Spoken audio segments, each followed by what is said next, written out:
Time news Panipat channel को subscribe करें, फिर बेल आइकन दबाएं। हर अपडेट से जुड़े चैनल को सब्सक्राइब करें। चुप रहना भी कई बार मजबूरी होती है, पार्टी की वजह से लगा लो, घर की वजह से लगा लो, लेकिन इल्ज़ाम जो उनसे हैं चाहे वो किसी पे भी लगे वो बर्दाश्त नहीं होते। ठीक के अंदर एक छोटा सा कार्य करता हूँ, ठीक है, अब तक चुप था, कई मर्यादाएं होती हैं, लेकिन जो आज शहर के हालात हैं मैं भी देख रहा हूँ, पानीपत की पब्लिक भी देख रही है, नहीं हो रहे, मैं भी जानता हूँ काम नहीं हो रहे, मैं भी जानता हूँ, लेकिन इन कामों को करवाने के लिए मुझे हाथ में डंडा भी पकड़ना पड़ेगा, मुझे पैदल भी चलना पड़ेगा, मुझे नगाड़े भी बजाने पड़ेंगे, बजाऊंगा। लोगों के काम करवाने जैसे पहले कराते थे वैसे अब करवाएंगे। अगर हम चुप रहेंगे तो हमारी नस्लें भी जौन सी हैं वो भी ऐसी पैदा होंगी। असूलों पे आ जाओ तो टकराना जरूरी है, जिंदा हो तो जिंदा नजर आना भी जरूरी है। हर बात की आवाज़ उठाएंगे तो है 142। और इस चीज़ का मुझे खेद है कि जो काम हुआ ही नहीं उसके ऊपर हमारा मीडिया या हमारे कोई भी साथी हैं जो इस पे आवाज़ उठा रहे हैं, धरातल पर ये मुद्दा ही नहीं है। दूसरा 47.50 करोड़ रुपए का ये निमरी के अंदर कूड़े को अलग अलग करके उसके लिए एक मशीन का काम। ये जैसे ही पता लगा कि ये जो 47 करोड़ का काम है किसी और फर्म भी कह रही है कि हम इस काम को 20 करोड़ रुपए में भी कर देंगे, लेकिन 47 करोड़ रुपया ज़्यादा होने की पार्षदों की राय से मेयर साहब अवनीत कौर ने इसकी लेटर लिखी, इसकी अमाउंट बहुत ज़्यादा है, इस टेंडर को जोन सा है ये टेंडर जोन सा है कैंसिल होना चाहिए। लेकिन हमारे को इस बात की बड़ी खुशी है कि हमारे विधायक बहुत ईमानदार हैं और मैं आपसे वादा करता हूं कि हमारे इस ईमानदार विधायक के होते हुए ये 47 करोड़ रुपए का जो टेंडर है ये पानीपत के अंदर लग ही नहीं सकता। मेयर साहब के कार्यकाल के अंदर 28 लाख का पानी जोन सा है पौधों को पिलाया गया।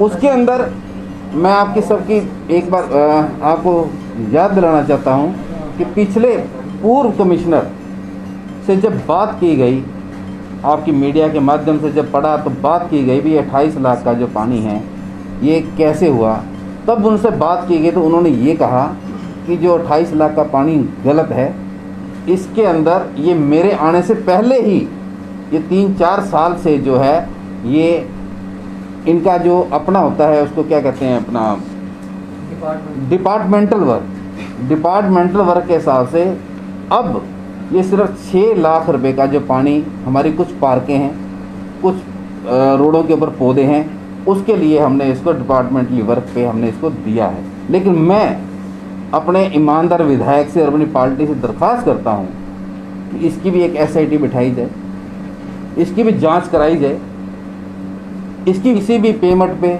किसी भी वर्क ऑर्डर पे, कोई भी डिपार्टमेंटली वर्क के ऊपर अवनीत मेयर कौर के साइन नहीं होते। उसके अंदर लाइटें जितनी भी लगी थी वो तो अवनीत के टाइम की नहीं थी, वो तो पुराने टाइम की थी, पुराने विधायक के टाइम की थी। तो उसकी जब जांच SIT बैठ गई तो इसकी भी SIT बिठा दो, इसकी जांच कराओ। अगर SIT पे विश्वास नहीं है तो विजिलेंस की जांच कराओ तो सही। मैं तो मांग करता हूं, आरोप तो कोई भी लगा सकता है, जरूरी नहीं है कि आरोप जोन से है बेईमान आदमी पे लगाए जाएं, आरोप जोन से हैं ईमानदार आदमी पे भी लग सकते हैं। और मैं इस जांच के अंदर पूरा सहयोग करूंगा, कोई सी भी एजेंसी से जांच कराई जाए कि चाहे ये पानी का मामला है या 47 करोड़ का मामला है या 170 करोड़ का मामला है, हम हर जांच के लिए तैयार हैं। कागज इकट्ठे करने से ये साबित नहीं होता कि ये भ्रष्टाचार आपने किया।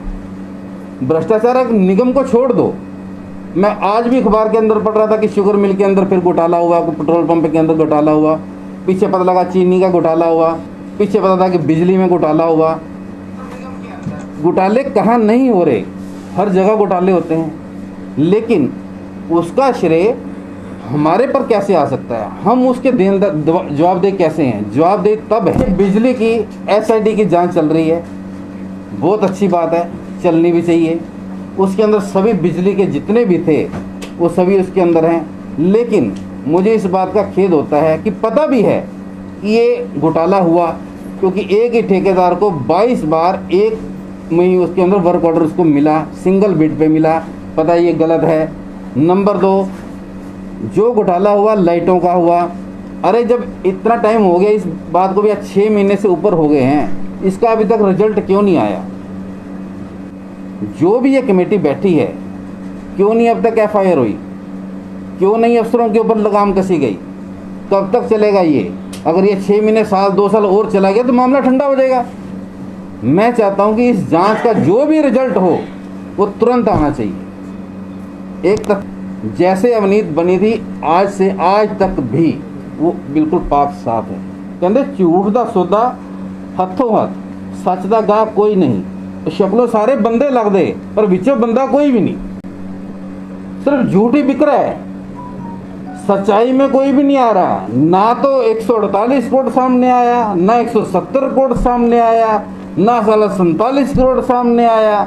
सब झूठ पे बिक रहा है। मेरे पे तो ये भी इल्जाम लगाए हैं हमारे कई नेताओं ने कि भूपेंद्र ने तो 1 करोड़ रुपये ले लिया। किससे ले लिया? फलाने ठेकेदार से ले लिया, कमिश्नर ने ले लिया। और लिया कहाँ? कहीं कुछ बातों का तो कुछ भी नहीं है। इल्जाम तो मैं भी किसी पे लगा दूं, लेकिन इल्जाम उन्हीं को छापना चाहिए जिस इल्जामों में सच्चाई हो। जो इल्जाम वो ही निराधार। पीछे एक ने लगा दिया, भूपेंद्र ने 80 लाख रुपए की रिश्वत मांगी। अरे मैं 80 लाख की रिश्वत मांगूंगा वहीं तो मांगूंगा जहाँ कोई 8 करोड़ का, कोई 80 करोड़ का काम होगा। कोई ऐसा पानीपत के अंदर टेंडर लगा ही नहीं इन 7 महीनों के अंदर। पीछे तक अभी तक जो काम चल रहे हैं पानीपत के अंदर वो पुराने टेंडर के काम चल रहे हैं, नया अभी तक काम लगा ही नहीं। कोई 80 करोड़ का, कोई 100 करोड़ का काम लगा हो तो भूपेंद्र कहीं से कमीशन लेगा। जब काम ही नहीं लगा तो कोई तथ्य भी ना हो, उसके बावजूद आरोप लगाना तो कोई भी चलता फिरता आदमी कहीं पर भी लगा देगा। नंबर 1 का जो मुद्दा है वो हमने जब इलेक्शन लड़ा तभी से हमने कहा, पहले भी हो हाँ, और उसके लिए कहीं भी जाना होगा हम तो अभी तो अनिल विज जी के पास गए हैं, CM साहब के पास भी जाएंगे, MLA साहब के पास भी जाएंगे, MP साहब के पास भी जाएंगे कि इस ड्रेन को कवर करवाया जाए। आगे कवर करवाना सरकार का काम है। उसका टेंडर लगाए 50 करोड़ का, लगाए 300 करोड़ का, वो सरकार का काम है। छोटा सा कार्य करता हूँ, ठीक है। अब तक चुप था, कई मर्यादाएं होती हैं, लेकिन जो आज शहर के हालात हैं मैं भी देख रहा हूँ, पानीपत की पब्लिक भी देख रही है। कामों की वजह से भी भाई ने भी सवाल उठाया कि काम नहीं हो रहे। मैं भी जानता हूँ काम नहीं हो रहे, मैं भी जानता हूँ, लेकिन इन कामों को करवाने के लिए मुझे हाथ में डंडा भी पकड़ना पड़ेगा, मुझे पैदल भी चलना पड़ेगा, मुझे नगाड़े भी बजाने पड़ेंगे, बजाऊंगा। लोगों के काम करवाने जैसे पहले कराते थे वैसे अब करवाएंगे। हाथी की चाल चलेगा और मस्ती की चाल चलेगा। मैं भौंकने वालों की तरफ नहीं देखता कि कौन भौंक रहा है और कौन नहीं भौंक रहा। मैंने तो अपना काम करना है और अपना काम भूपेंद्र बखूबी करना जानता है। और अब दोबारा आपको फिर उसी लाइन पे मैं चल के दिखाऊँ। लेकिन हाँ, अगर मैं चुप हूँ तो मैं गुनाहगार हूँ। अगर हम आगे भी अगर हम चुप रहेंगे तो हमारी नस्लें भी जौन सी हैं वो भी ऐसी पैदा होंगी। असूलों पे आ जाओ तो टकराना जरूरी है, जिंदा हो तो जिंदा नजर आना भी जरूरी है। हर बात की आवाज उठाएंगे। सब्सक्राइब करें, फिर बेल आइकन दबाएं। हर अपडेट से जुड़े चैनल को सब्सक्राइब करें।